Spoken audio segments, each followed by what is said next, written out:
First of all, I would like to say thank you to UK side for organizing this great event. I hope that we will all see, like as soon as possible, practical results of our conference. If I may just start from presentation, I have a few slides.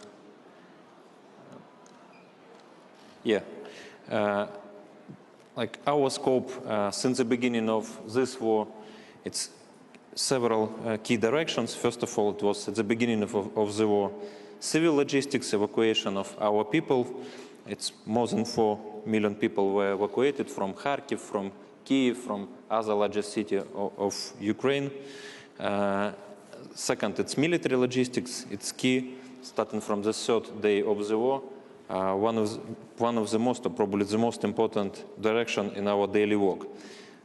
Grain from Ukraine and Black Sea Grain Initiative, plus solidarity lanes, all those activities, they're critical because before the war and especially during the war, agricultural sector is #1 export industry for Ukraine. And as far as you know, the salaries to our soldiers we are paying from our taxes. So this industry and to maintaining our agricultural industry, it's like one of the first and the most important tasks. Critical restoration, we will provide more details a little bit later, but again, last year we realized several projects, and it was mostly temporary solutions. After the occupation of territories, we constructed temporary bypasses, temporary bridges, but all those measures, they allow us to provide at least basic services to those occupied regions. I'm sorry, it's not working. Yeah. At the same time, we can plan a lot of things. We can plan the restoration process. We will discuss a little bit later about how we are planning prioritization. But we are facing with challenges which we cannot predict. First of all, it was attacks on civilian infrastructure. Last year, we faced with blackouts, real blackouts during winter period. And it was like, again, everybody expecting something that it will happen. But like, you cannot believe that Russians, they can do this, but they are doing this. And then it was Kakhovka. Dump dispersion, and you see that like the next challenge will be to provide water supply for 1 million people in Dnipro region, and this, like at this moment, probably one of the key problems. We are not talking about agricultural sector, which in Kherson region and in southern part of Ukraine will historically use water from Kakhovka water reserves. And trade blockade, each time we are inventing something, like again, thanks again to our partners. Black Sea Grain Initiative was established with help of United Nations, with the help of Turkey and our allies, G7 countries. Solidarity lines, it was established in cooperation with the EU. All those measures, they allow us to increase exports through alternative channels. But again, without Black Sea corridors, for us, it will be a huge challenge to export new harvest to our traditional markets and to provide more confidence for our partners and to decrease risk of global food security. Again, some figures just to provide you what is happening, what we are trying to cover, what's already covered. If you're talking about, like, I'm not on purpose, we are not showing like figures money, because again, the key I think element for us, it's figures, it's number of those measures. I would focus on housing. And last year, we did minor repairs by ourselves with local authorities. We provided financing from central government, and we did everything as it was possible to do with minimum financing. But you see apartment buildings, I mean, the number is huge, destroyed. It's about 18,000 from the beginning of the war. Significant part of those buildings, they're located on territories which we are now temporarily not under Ukrainian control, but still number is huge. Private houses, and what is good, we recently launched e-recovery program. Again, we are using a very transparent mechanism. It's application DIA, which each Ukrainian citizen has. And we already started providing direct financial support only on minor repairments for our citizens. They are using so-called marked money only for building materials and for construction works.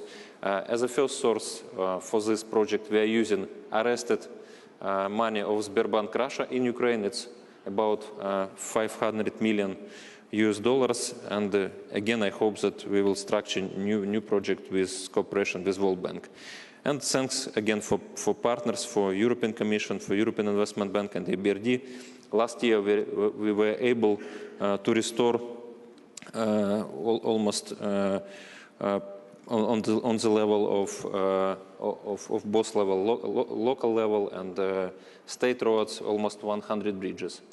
It was temporary. Regarding our approach to prioritization, we are working on methodology with World Bank, and I think, again, we're trying to analyze complex of factors. It's financial, economical indicators, and impact on social environment indicators. Again, the most critical right now, we understand that both directions is important. Economical recovery, and again, I'm visiting a lot of regions, and I see, for example, how like the life is continuous, is going in cities on 20 kilometers distance from Donetsk, because the key critical like productions in this region is mines, coal mines. They are working, and normal life, I would say normal life, in spite of the shellings, etc., it's continue because there are jobs, there are working supermarkets, kindergartens, and people there living there. And vice versa. We have the occupied territories, we can repair everything, but in case if we won't have production there, in case if we won't have jobs here, people won't come back there. Data-driven policy, again, I will just mention a few things already mentioned by Prime Minister. Digital restoration ecosystem for accountable management, system DREAM. We will provide more details. Geoinformation system for regional development, the unified state electronic system in the construction sector, e-construction. Actually, we implement all projects with this system on national level for the most complicated construction projects, and feedback from, before that it was the most corrupted, one of the most corrupted institutions in our country, but during the last 2 years, we're receiving only positive feedback from our business, from all business associations, and definitely we need to expand this system into the local level, and for this, the bill of the law 5655 is critical. And register of damaged and destroyed property. Again, we are using on a daily basis this register. And again, Prime Minister mentioned international register. It will be linked for this register because we're already fulfilling on a daily basis this register of damaged property in cooperation with local authorities. Without this, we are not providing any services for local authorities. We are not providing financing for restoration. DREAM system, again, I think you will have possibility to have more information about it, because on lobbies there are some screens, and we can present it in more details. But again, the idea is just to have in one place all reconstruction management ecosystem that creates a single digital project pipeline and ensure transparent and efficient implementation at the national, regional level. All our partners, all our allies will have access to this system. And again, I'd like to emphasize that screens in the lobby, and if like visitors will have opportunity or time just to receive more details or on the website, please do it. Core needs for restoration, again, as we mentioned, it's critical and social infrastructure, Transportation, humanitarian, and demining, it's critical, but again, we can compare.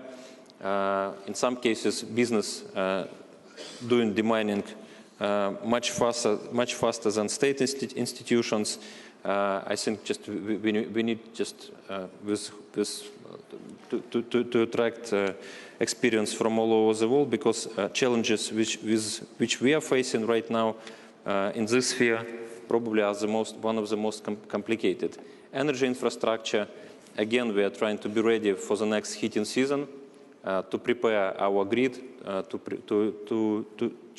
increase production of electricity, and to protect our main grid with reliable solution and shelters. Last year we did it during attacks, and again, it's already been said many times that our people, our workers, they're real heroes, like our soldiers, which protect us on battlefield. How to speed up restoration? Again, like there are several ideas, but what is really important, just to say, first of all, I think we are always. I am very often asked how we can help you, or what is your priorities, or what is your project. But again, we can plan projects, we can discuss, and I mean, I provide some figures, and we are working with IFIs on daily basis, like trying to package all those schools, houses into new like projects, and step by step we implementing them. But then it's happening, for example, Kakhovka, and on the third day of this strategy, we have to start construction of new pipeline in order to supply water for 1 million people. And it cannot be performed on a regular basis. I think we need to discuss during our donor coordination platform some ideas how to react on such challenges, what kind of mechanism we can use in order to be more fast, in order to provide like response on such challenges in much faster way. And the economy, again, I wouldn't spend a lot of time on future, on new industries. At least let's, from our ministry, from our team, like what we are asking, let's discuss together how to react and how we can support our like production, our business on the occupied territories. Because again, interest rates right now in Ukraine, like 30% plus. I mean, it's impossible just for any business case to work to receive like positive results with such a high interest rates. To provide grants, probably again it will be one of the best investments from our joint side. So we will have more time to discuss this. Again, regarding projects, I wouldn't spend a lot of time. Just the key thing that 80% of restoration projects are structured right now via loans. Private sector, from our point of view, like at this moment, the most important thing is just to start, not the scale of the projects, of private-public partnership projects based, but the key for us is just to start such a projects, and we are working together with IFC, with EBRD, and developing, preparing concession projects. For example, one of the key seaport on Black Sea, and what we see that there is interest even right now from 5 major companies, and they are planning to participate at the end of this year in this concession contest. So, again, thank you very much for your time. If it's possible, just please switch video, and we'll continue.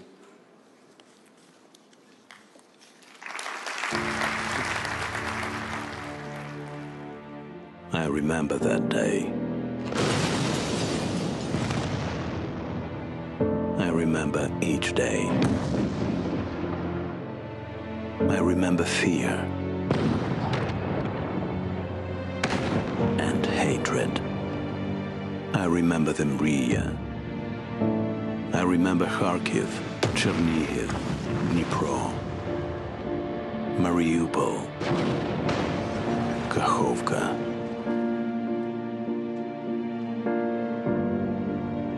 I remember the words. Stop!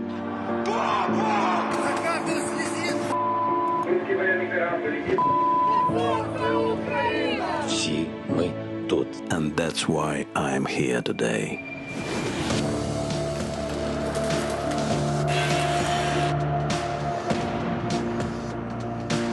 I am here, building peace amidst the war.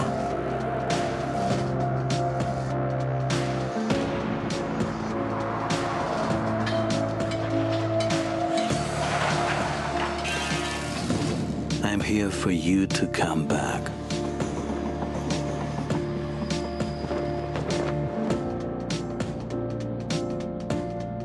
So you have a home to come back to.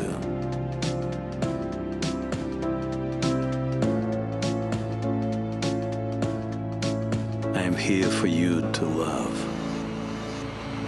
I am here to build kindergartens, new schools, hospitals.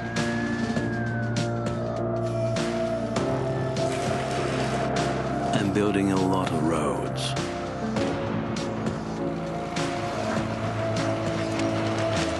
And I'm building one road, the road to victory.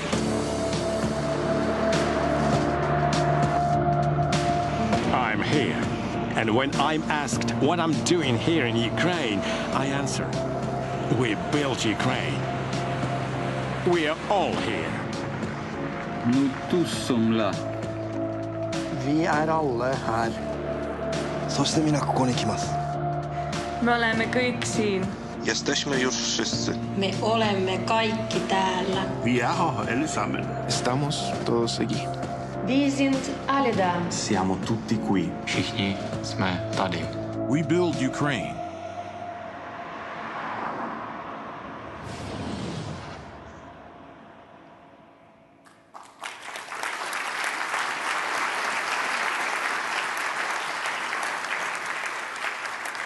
Thank you very much for that. Thank you, Deputy Prime Minister, for such a powerful expression of what needs to be done, but also what we can do. And we have a very distinguished panel here who will talk about the various perspectives on rebuilding.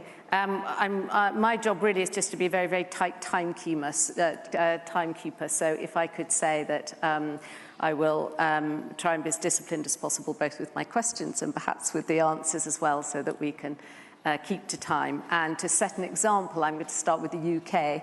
And if I can turn to our Secretary of State for Transport, Mark Harper, to tell us a bit about what you see the UK's role is in supporting the resilience and recovery of Ukraine's national infrastructure. Sarah, thank you. Well, politicians are not known for their ability to stick to time, but I will do my absolute best. First of all, let me thank Deputy Prime Minister Kubrakov, who I had the pleasure of meeting at the G7 Transport Ministers meeting in Japan at the weekend, where he set out very clearly the needs of Ukraine and had the full support of the G7 colleagues. And I'd like to extend that welcome as well to Finance Minister Marchenko and all the panel members and the delegates, all of you here today. Thank you for joining us. Everyone here and people right across the world admire the bravery of the Ukrainian people in standing up to the murderous invasion of their country. Everyone here admires the heroism of farmers turned soldiers, housewives turned snipers, and web designers turned drone pilots. And actually we saw a lot of that in the video, actually ordinary people defending their country. And the transformation of an actor, not just into a peacetime president, but a war leader standing up to tyranny. And it's in his government and the Ukrainian people's honour that the UK has convened this meeting today and tomorrow, and we're very proud to do so. But there's another form of bravery in Ukraine, a form of bravery not immediately as clear. When I met with Deputy Prime Minister Kubrakov's colleague in Leipzig last month, Minister Derkach, he didn't only want to talk about how Ukraine is going to defeat Putin, nor just about rebuilding his country after the cowardly attacks of Russia, but he wanted to talk about Ukraine's future, the plans for clean energy, integrated, sustainable and resilient transport, and their plans for 2030 and beyond. The Ukrainian people don't just have the will to fight, they don't just have the certainty that they will win, but they have the courage to plan for a better tomorrow. And while Russia remains mired in the past, with lying generals, a war criminal army, and a thieving president, Ukraine looks to a bright future. And we stand with them now, providing arms, ammunition, and training, but will continue to stand with them as they build that bright future for the Ukrainian people. The UK government sees measures to rebuild Ukraine as no less important than our diplomatic and military campaigns. Transport, of course, will be a crucial part of this recovery, which is why, following on from the significant financial support package announced earlier by the Prime Minister, I can announce new commitments to ensure Ukraine's transport workers are primed to drive the country's economic recovery once this conflict is over. We will be funding virtual reality training for seafarers within Ukraine, maritime training for Ukrainians here in the UK, and also working to train Ukrainian air traffic controllers so that we can get the civil aviation sector to rebound quickly after the conflict to enable us to rebuild Ukraine's economy. And that builds on previous support, such as the rail aid package which we supplied earlier this year, which I think you saw a bit of in the video, which I had the honour accompanying my own constituency, and men and women that I represent in Parliament are part of the effort enabling the reconstruction of the Ukrainian railway system, which is essential to enable their economy to function. But with the World Bank estimating the reconstruction cost to top $400 billion, we must mobilise wider international support, including the private sector. That's why this conference is vital, to match Ukraine's recovery needs with private sector investment and expertise, to unlock private capital and reassure investors by de-risking projects and showing that Ukraine is open for business. And our announcements about the London Risk Insurance Forum framework are going to be important for that, and to support Ukraine as it reorientates its economy west rather than east, towards an open, democratic Europe, rather than a closed, illiberal Russia, towards the new rather than the old. Throughout, Britain will lead by example, as we've done today, convening like-minded partners to join this noble effort. Doing so will be part of the historic work of rebuilding a free Ukraine, one where its citizens can enjoy not only a hard-fought peace, but also a more prosperous future. Thank you all very much indeed for your support. I look forward to coming back here tomorrow to talk about the further work we're doing in the transport sector. But for now, thank you very much indeed for what we're all going to do to support Ukraine in rebuilding its country. Thank you very much indeed. Thank you for that. And if I can now turn to the Minister of Finance for Ukraine, Sergei Marchenko. And I would welcome you perhaps to talk about what you see as the priorities in rebuilding and modernising, and how you envision the post-war structure of Ukraine's economy. Thank you. Dear ladies and gentlemen, dear friends, colleagues, it's a pleasure for me to be here and to join such a discussion on rebuilding and reconstruction of Ukraine. First of all, it's a great opportunity for us to reiterate deep gratitude for all of our partnering countries, which help us to finance our budget needs. At this moment, we fully financed for this year, and we managed to attract only for this year $20 billion US. And if we're talking about starting the war, we managed to attract $51 billion US. I think it's a great success of negotiation. It's a key message of our partnering countries to deliver that we are not alone, and we are not alone not only for budget needs, but we are not alone when we are talking about reconstruction. Also, government of Ukraine continues to hold overall macroeconomic and financial stability. We managed to decrease level of inflation from 26.6 last year to 15.3 this year. We managed to give necessary incentive for our economy to strive and to revitalize, if I may say so. Even our partner in IMF estimation improve our forecast for this year. Our GDP will be at least 3%. We have growth at least 3%. Also, our budget in quite stable situation. We managed to meet our plans.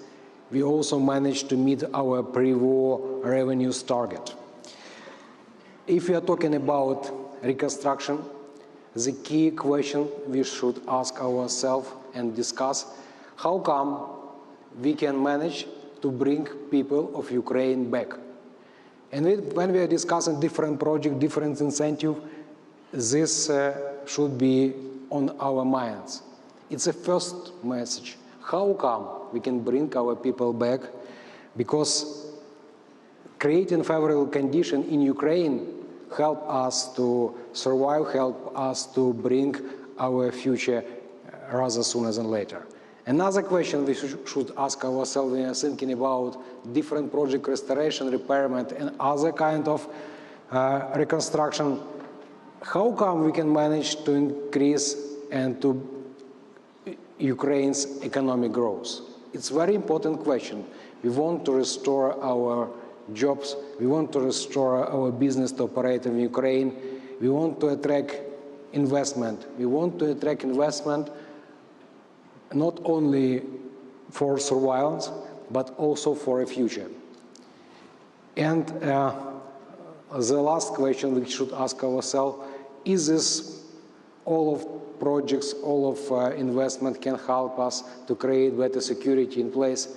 If it's all of this question, if you have answer yes, you can start investing in Ukraine, because it's something we really needed.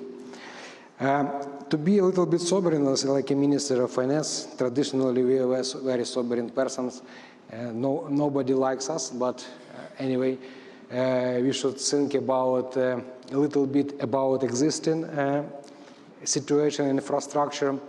We did, together with Deputy Prime Minister Kubrakov, very crucial stuff, trying to match our priorities with possible donors' money with our priorities, because it's something very unusual in previous lives, because we traditionally were very welcoming for any money we receiving. Now we are not.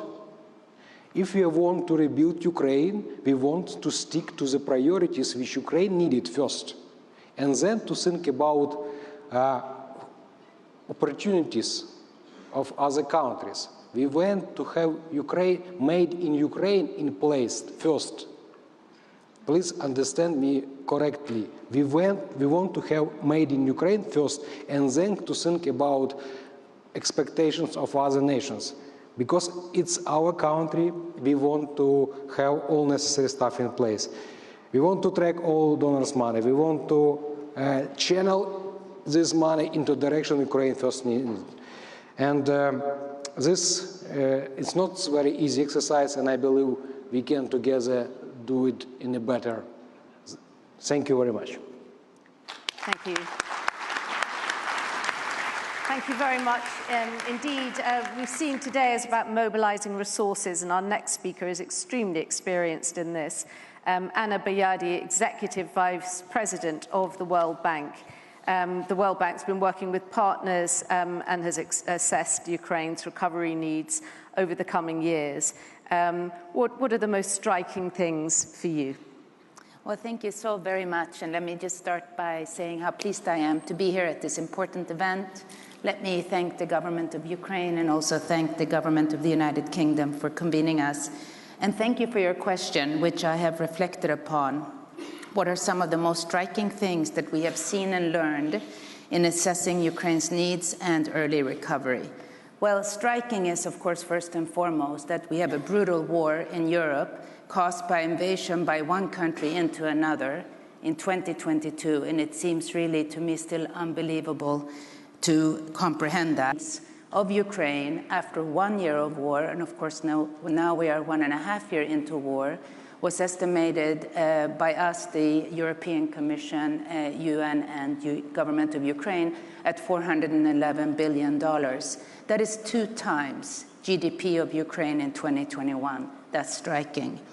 And the final issue, of course, is that the impacts of Russia's war in Ukraine are felt in Ukraine, but also globally in the form of inflation, tighter financial conditions, and great uncertainty. But what is also striking is Ukraine's resilience, and we hear about it.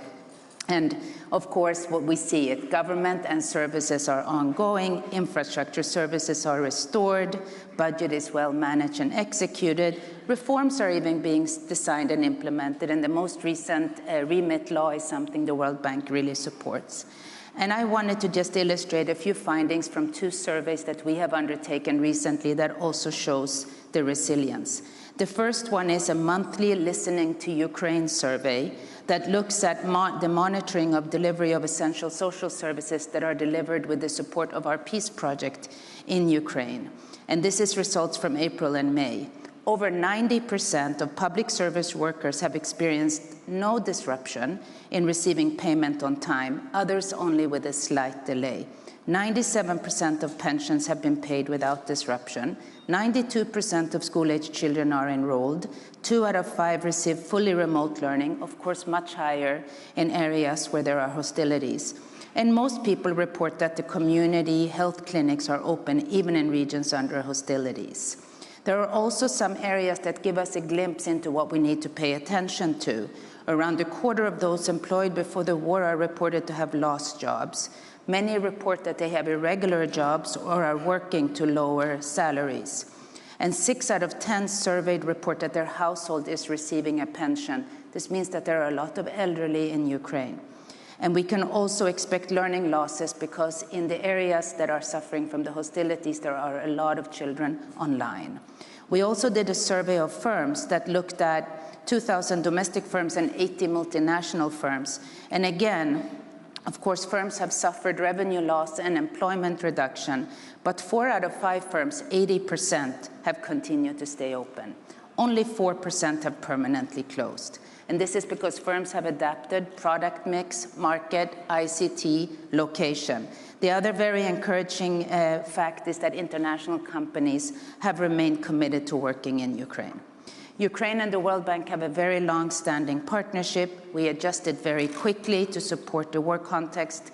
At this point in time, we have mobilized $30 billion for Ukraine. A lot of this is coming through partners through the World Bank, and about 23 of this has been dispersed. We provide support to all essential social services through the budget and are now also working on critical projects in areas such as health, transport, energy, agriculture, and housing. And what I'd like to maybe just finish with is, what do we see as most essential now? Well, we really need to focus on tangible results. We heard it this morning, and I'm really impressed. The 2023 budget is in much better shape, actually, than the 2022 budget was. This is very good news, and it's really thanks to the good execution of the Ministry of Finance and, of course, international development partners. But we also really need to focus now on the investment projects. They also need funding, they need execution, and they need support. We also need to make sure we stay coordinated among us and, of course, also Ukraine within Ukraine.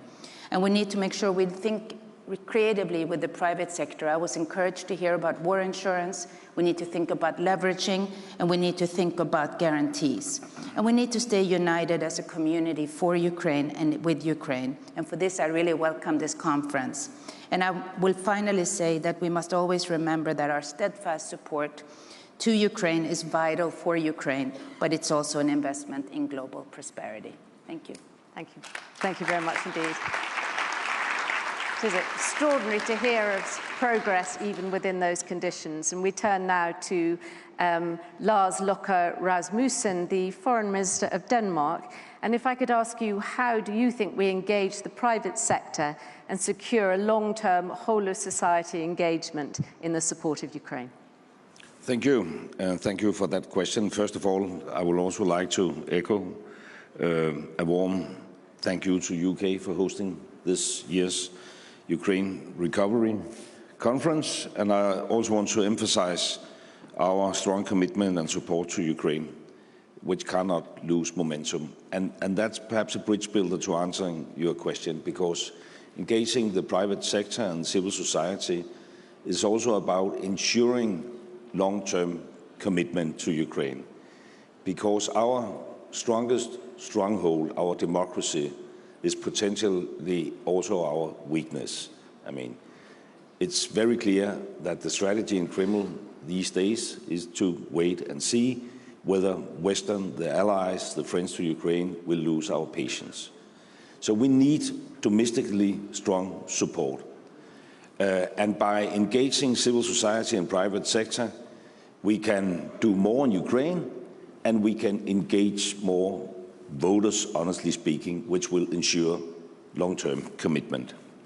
So a few reflections about our concrete experiences. First, about how to make an inclusive process in line with what I just said. In Denmark, we have created a Ukraine fund with strong political support in the parliament. Everybody is on board. This year alone, it is around 2 billion euro. Most of it, of course, military support, because that is the most important thing right now. But we can't wait for the last bullet to be fired before we start reconstruction. So we have allocated around 100 million euros to reconstruction efforts. And we have established a sounding board or advisory board or whatever you would like to call it to ensure a whole of society effort. And we have brought a variety of actors to the table to discuss the Danish support to Ukraine. So that's one important thing. And secondly, you could ask how to ensure the essential engagement of the private sector, both short-term and long-term.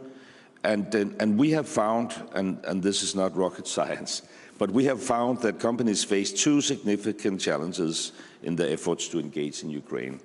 And first, of course, a major risk of losses in connection with exports to and investments in Ukraine.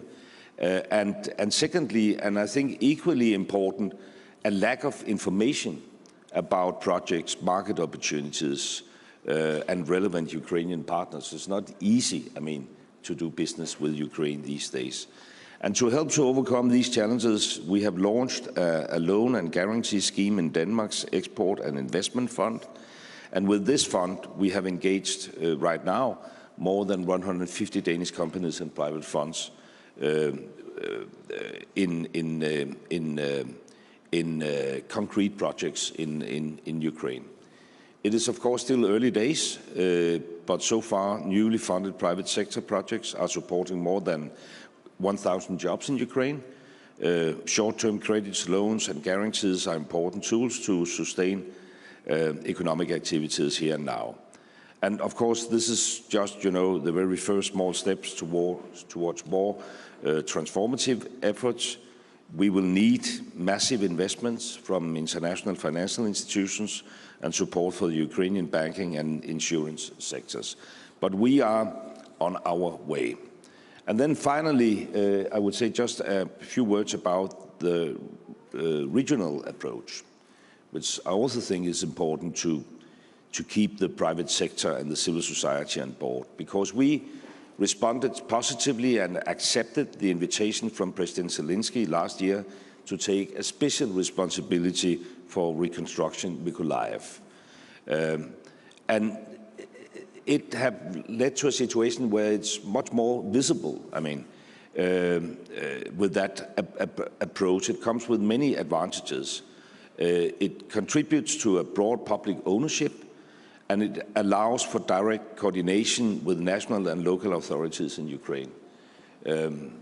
We have had the mayor in Mykolaiv in Denmark on several occasions already. We have had business communities in Mykolaiv. We are planning to establish a representation, a kind of satellite from our embassy in Kiev in Mykolaiv. So this regional approach is also, I think, an important stepping stone to to actually do something. So, I mean, that could be perhaps 3 takeaways from the Danish experience. And then finally, on a personal note, I mean, I must say, and we discussed it here in the panel, I am so impressed about the Ukrainian leadership. I mean, I have been minister for like 15 years altogether, prime minister, finance minister. It's a tough job. But bearing in mind that you are fighting a war and you are making, you know, progress and reforms, and we are pushing for transparency and anti-corruption and sound fiscal policy, and then this huge challenge linked to reconstruction. It is amazing. And I just want to say that on a personal note. Thank you. Amazing is the right word, and it's a potent point that democracy is proving its worth just now. So we take our place in that, and also the sort of innovative approaches that we can take, and that Denmark is already doing. So we turn now to Werner Hoyer, President of the European Investment Bank. And the question for you is really, how can Ukraine evolve its economic structure to attract investment and pave the way for immediate and sustained growth, drawing on relevant lessons from earlier EU enlargement support? Well, thank you very much, and thanks to the organizers for having us here in London. It's a privilege and a great opportunity, and I would like to thank the Ukrainian colleagues. And I would like to underline what Lars Løkke Rasmussen has just said. It's amazing what these people in Ukraine are presently doing, their perseverance, their resolve, but this is also true for the leaders. And without them, it wouldn't work. So congratulations on this. What is key, and this is obvious, it is not only weapons which will decide whether this war will be won or not. It will also be the economic resilience, which is presently shown in a remarkable way, all the way from tax collection to continuous production under difficult circumstances. So what we do today to support investment will make Ukraine stronger within the EU tomorrow, and I underline within the EU, because I see this guy over there as my future governor. As the finance minister of Ukraine, he would be the governor of the European Investment Bank nowadays. What we do now will lower the bill tomorrow. The more we wait, the higher the bill for reconstruction will be one day. So that we better get started now and not wait until the ink under a peace treaty is dry. That might take some time. So let's not underestimate the Ukrainians like Vladimir Vladimirovich did, because he thought he could do it easily. That is obviously not the case, and he has made the other miscalculation that he thought the West would fall apart immediately once he has crossed the border. Our institution, the European Investment Bank, stopped our business in Ukraine, in Russia in 2014, because we said he will not stop on Crimea. This will go on, and this is why we were pretty well prepared to do our job there. When we look back over the last decades, no process in Europe has been as powerful as the accession of the countries of the former Soviet Union and the Warsaw Pact to the European Union. When I visited as European Affairs Minister in the 90s, the Baltic states, for instance, I would have never dreamed or dreamt that one day they will be so successful within the European Union, and they are, and Ukraine will as well, because some people must get rid of the idea that there is some retarded developing country joining the European Union with huge problems bringing it with themselves. No, this is going to be a strong economy, not just agriculture, but also when it comes to technology. Look at what the Ukrainian people in Western Europe are presently experiencing when they see how far behind the schedule we in Western Europe are when it comes to digitalization and the use of the electronic means, for instance. So let's welcome the Ukraine as a strengthening of the European Union once they're in. I'm convinced the Ukrainian economy can evolve massively by considering reconstruction, accession, and integration together, applying EU standards in everything they're doing, which is the case, but also bearing in mind that this requires a lot of buy-in. I'm sure that the government can again surprise us very much on align and accelerate on aligning with the EU on rule of law. what we have heard about dream before is a dream. And we already see the fruits of this, and this is extremely encouraging because this is a reassuring message. This is a confidence-building measure for investment in Ukraine. So through lending and technical assistance, we as EU Bank are working in close partnership with all partners, but of course, particularly with the European Commission. There is, by the way, no room for competition among multilateral development banks. There is so much room for synergies and cooperation. We need to do this together. Today we signed an MOU with the Ministry of Restoration to strengthen our cooperation on reconstruction and recovery. We have a huge pipeline of projects. If we get the guarantees in order to bring this into place, we can do much, much more. And last but not least, we will later sign an important agreement with the European Commission to launch the EU for Business Guarantee Facility to improve access to finance for SMEs in Ukraine and other countries of the European Union's Eastern Partnership. Thank you very much. Thank you very much indeed for that reminder that economic resilience as well as weapons, how much that matters, and also the excellent example of the Baltic states in EU accession and how we can look forward beyond that. So we've been talking about the recovery of Ukraine being sort of visibly about infrastructure. Troy Rudd is the CEO of AirCom, best acronym of the day, which is a major global infrastructure consulting firm. And I wonder if you could tell us how you are engaging the private sector to help address Ukraine's immediate recovery needs. And from your experience, how can we make support to Ukraine's early recovery even more targeted and impactful for the long term? Great. Thank you very much. And first, before I start, I would like to thank the organizers, the government of the UK and the government of the Ukraine for bringing us together and having this discussion. And as already said, thank you to the leadership of the Ukrainian government for being, frankly, so brave and leading in such an extraordinary, difficult time. As an organization, private organization, we did not start with any presence in the Ukraine prior to the invasion. But we immediately supported the Ukraine by first, and I'll say immediately within days, closing down our business in Russia and exiting the country. And since then, we have many people in Europe that have been individually supporting the Ukraine and the people from the Ukraine, and we as an organization have taken a strong position to continue to do that. Now, with respect to your question about the acceleration of the investment in the recovery or in infrastructure, I really think there's two things from our experience that I would point out. First of all, there's been a discussion about the magnitude of the recovery, and it's always talked about in terms of dollars. But you have to think about the mobilization that's got to take place, the mobilization of people to come from other countries when the recovery gets into full force, and the impact on supply chains, what actually has to be mobilized to make this happen beyond the dollars. There's no question there's the commitment, the financial commitment, and the commitment and the will to do this. But if you think about how do you mobilize in the face of so much that has to happen in such a short period of time, and think about all of the stakeholders that are involved, the stakeholders, the people of Ukraine, the decision makers within the government, the decision makers with other governments that are participating or within banks. The amount of stakeholder engagement is extraordinary. And so I think that what we've learned from our past experience is bringing a programmatic approach to this, where you have the opportunity to lay out the objectives of the stakeholders, baseline what you need to accomplish, and set out clear milestones that obviously adapt over time, but then it gives you the ability to create transparency and accountability against achieving those goals. So that's the first, and I think the most important thing is taking a programmatic approach. And I can say it on behalf of our organization, we think we will help bring that to the table, a programmatic approach, again, to the reconstruction of the country.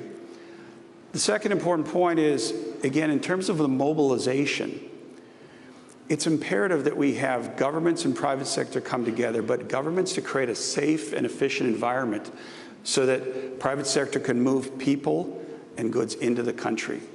And what I mean by that is creating government-to-government relationships that allow for that to happen. So effectively, things like extending the licenses of engineers from other countries into the Ukraine without having to be relicensed. Extending the opportunity for people to come in and out and across the border, right? Migrating to projects and 2 programs. And also creating an opportunity so that goods to support the construction or reconstruction can come across the border. And again, this isn't just a central government to government relationship. It's a relationship that governs all forms of government, whether it's local or municipal. So that again, those goods can come into the projects when they need to be efficiently and quickly so that we can expedite the reconstruction of the country. And again, I can't tell you how important, and there are great examples that have been done in the past, those country-to-country agreements that really open up the opportunity for really the efficient delivery of the recovery. Thank you. Very much indeed for that. And it's very good to consider not just what needs to be done, but how. And we're going to turn now to Achim Steiner, who's Administrator, United Nations Development Programme. You've just returned from Ukraine, so you've met people directly affected by the war, as well as key officials, including the Prime Minister.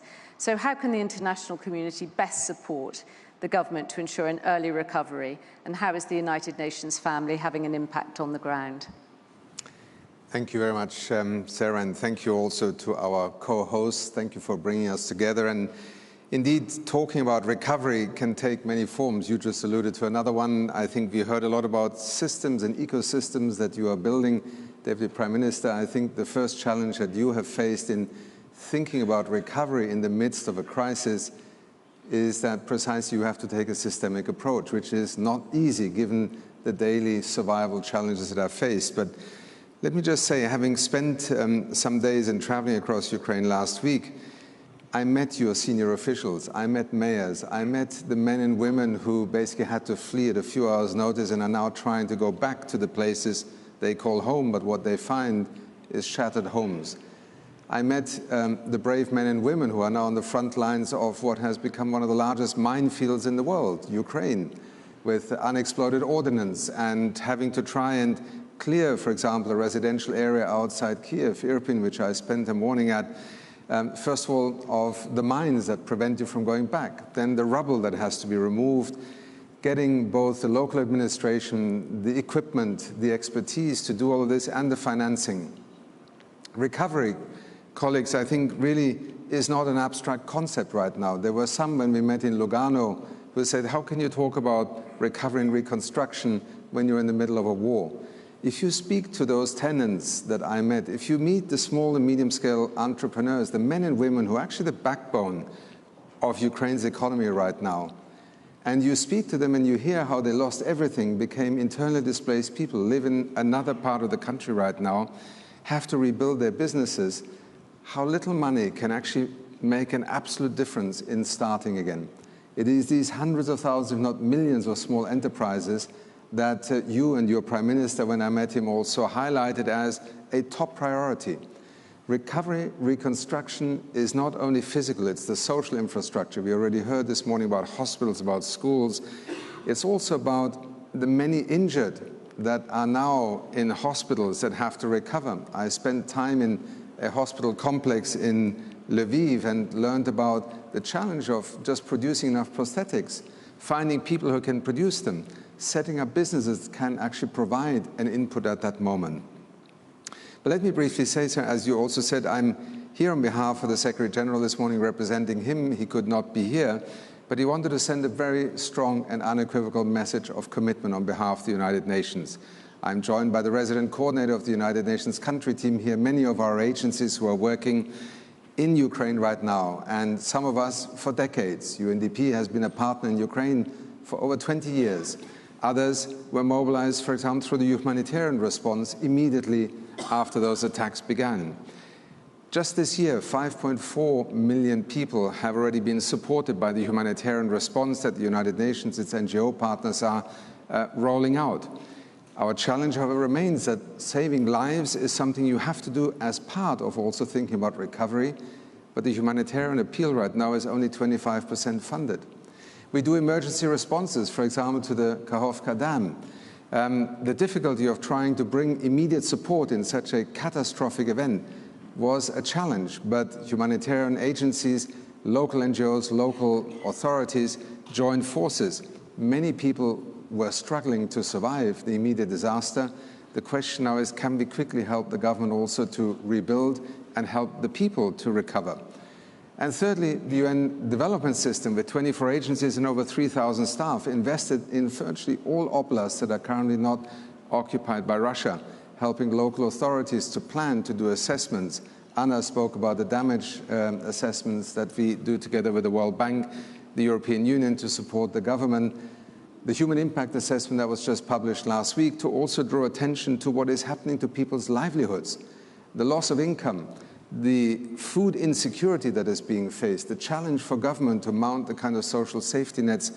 This is the United Nations commitment to working with our colleagues in Ukraine and as a partner with many of those who you just heard speaking, and on whom we also rely to bring the resources that allow us to be truly a voice for recovery while lives are being saved, livelihoods are being created. Thank you.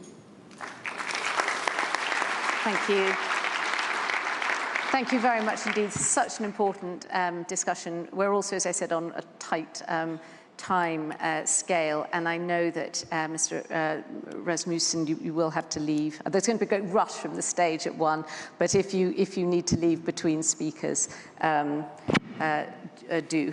And in the meantime, we're going to turn next for a valuable perspective on the Baltic states and the EU response to maintaining economic stability in the region, to Valdis Dombrovskis, who is the Executive Vice President for an Economy, Commissioner for Trade, the European Commission. And I wonder if I can ask you that the Ukraine and the EU have been clear on its future as a member state. What is the EU's view of the private sector's role in recovery, and how will the reform linked to membership status galvanize this? Yeah, good afternoon, everyone. Well, first of all, thank you for this opportunity to speak at the Ukraine Recovery Conference on the future of Ukraine, as it has been stated also by President von der Leyen earlier today. The future of Ukraine is in European Union. And just yesterday, European Commission put forward a Ukraine facility worth 50 billion euros to cover the time period from 2024 to 2027. And this facility has 3 main pillars. One is, of course, public financing, which we are going to provide for Ukraine, both to maintain macrofinancial stability, but also for Ukraine's recovery needs. And there we, of course, hope that this EU's initiative, coming with a sizable medium-term package, will also help other donors to mobilize their support. But another important aspect of this package is how to mobilize private sector to support Ukraine's recovery, and that's actually one of the topics of today's conference, including the question of war insurance, because clearly in current circumstances for businesses to go to Ukraine, to invest, to do different kind of economic activities. The question is about covering the country risk and covering the war insurance, and that's why it's important that EBRD is now coming with this initiative on pilot scheme concerning war insurance. We are going to sign the agreement to work on this pilot scheme later today to cover the estimated finance needs. So European Union is going to be one of the supporters of this initiative. It's also important for companies to get involved to have export credit guarantee schemes, and we are currently working on the pilot project of export credits to Ukraine. And I also would like to mention several European Investment Bank initiatives, EU for Ukraine initiative to support infrastructure reconstruction, address priority investment needs, also ensure business support. So we'll be supporting, European Commission will be supporting this package financially with 100 million euros guarantee. And today we'll be also signing 2 other agreements on support for SMEs in Ukraine. So clearly this support for business will be important part of Ukraine reconstruction effort. And finally, the third aspect of our Ukraine facility is that we link together investments and reforms which are linked with Ukraine's path towards EU accession. So the idea of the plan is that Ukraine would prepare a medium-term reconstruction plan in cooperation with the EU, in cooperation with other donors, and this plan would bring together necessary investments and reforms, not only to help with reconstruction, but indeed also help with green and digital transformations of the economy, and to help with reforms necessary for Ukraine towards joining the EU. Thank you. Thank you very much indeed. Thank you for that. And we've seen today international institutions stepping up. We're next going to hear from the OECD and Matthias Korman on if you could tell us a little bit about what the OECD has been focusing on to support the Ukrainian recovery and reform effort. Well, thank you very much, and thank you for inviting me along today and for hosting this important event. Since we last met, we've continued to work with the government of Ukraine, with our members and the European Union, international partners providing support to Ukraine. And we have also welcomed Ukraine as a prospective member of the OECD. We've started an initial accession dialogue with Ukraine. Earlier this year, we opened an OECD office in Kiev, which is designed to further strengthen our cooperation on the ground and further strengthen our impact on the ground. But the most important recent development has been the decision to enter into an agreement with Ukraine on the establishment of a formal 4-year OECD country program for Ukraine. That program is designed to provide a structured approach to our reform and institutional support to Ukraine across the public policy spectrum, with the objective to achieve increased adherence by Ukraine to OECD standards and best practices, and also to boost its participation in OECD policy bodies. It's a program which reflects Ukraine's reform priorities, and it's designed in particular to support efforts to attract quality private sector investment in support of the recovery, and generally to help optimize the strength and the quality of the recovery.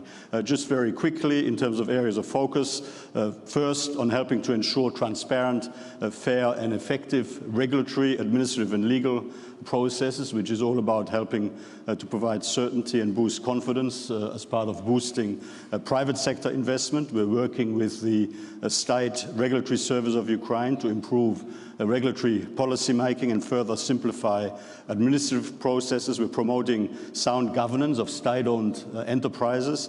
We're supporting the effectiveness of Ukraine's tax policy administration. We've also provided support and training for tax officials, judges and law enforcement staff at the National Anti-Corruption Bureau of Ukraine, which brings me to the second point, which is that we're working to make further progress with anti-corruption and integrity measures.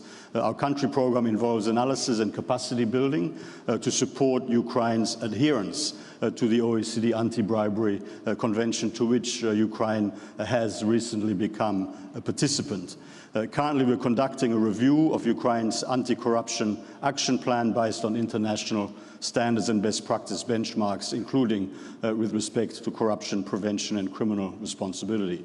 We're focused on improving competition and encouraging investment in the energy sector. It's been noted that Ukraine has and continues to do an amazing job in maintaining and restoring electricity supplies disrupted by Russia's atrocious war of aggression. But of course, next Friday we will launch the OECD market study of the electricity sector in Ukraine, which provides practical recommendations on longer-term reforms for the period after the war, again to improve regulatory stability, enhance the functioning of wholesale and retail electricity markets, and also to accelerate the integration into EU electricity markets. Fourth, we're focusing on supporting efficient, well-connected and sustainable infrastructure with a sound policy framework for Ukraine to leverage public-private partnerships and concessions for infrastructure, and ultimately, again, to boost investment. Fifth, we're focusing on supporting growth and recovery of Ukraine's small and medium-sized businesses with a specific policy review focused on Ukraine's SME sector based on the European Union's Small Business Act across dimensions such as access to finance and procurement opportunities, and also developing advice on supporting the adoption of digital tools by SMEs. There's much more that I could talk about, but in the interest of time, let me just say in closing that, of course, as we work to do our bit, focus on our areas of comparative opportunity to make the best possible contribution, we will, of course, continue to coordinate closely and work closely with all international partners, bilaterally and also through the multi-agency donor coordination platform. And thank you very much. Thank you very much indeed. Thank you. It's a great accent to hear in the coalition of the committed. I'm afraid we're going to have to lose, I think, two ministers now, Minister Smoshenko and Minister Kubrakov, to other meetings. But we still have some key speakers left. So we're going to move on to the Minister for Foreign Affairs of Norway, Anniken Huitfeldt. And the question for you would be that this year, £6 billion Ukraine support programme announced by Norway shows the long-term commitment made by your country to Ukraine. Are you able to say something about the focus on early recovery? Yes, thank you, Sarah. Some weeks ago, I participated in a recovery conference in Odessa, together with my colleagues, my Nordic Baltic colleagues, and also Kuleba, and all those local politicians elected by their own people in free elections in Ukraine really inspired us all, I think, to look ahead, to build a stronger and more resilient Ukrainian democracy and a stronger Ukrainian economy. But we know very well that money and goodwill is not enough. So I really appreciate this invitation to this important discussion, because reconstruction efforts must be coordinated, and they must be based on also local needs. There are numerous examples on humanitarian efforts not based on local demands, but rather on the individual donors, country, and what they are willing to provide from their own storages, and how the recipients are forced to buy goods from the donors. That tells more about the donor than the willingness to assist. The result is often that the local markets are totally destroyed, that local economy and local businesses suffer. So we are acutely aware of this when we are implementing our largest assistance program ever. And through the Norwegian assistance program, we focus on firstly, early recovery, rebuilding infrastructure, such as electricity system and bridges. Secondly, making sure that Ukrainian services, such as schools and hospitals, can remain open. Thirdly, finding ways to strengthen Ukrainian businesses, innovation and entrepreneurship. Fourthly, strengthening the Ukrainian democracy and legal system. And finally, of course, military support. In many ways, Ukraine is very different from other humanitarian efforts. But we must make sure that we don't repeat mistakes from the past. When providing assistance to Ukraine, we must make sure that local businesses will benefit. Therefore, we announce today a donation of 25 million euro to provide war insurances and guarantee mechanisms so companies are willing to invest.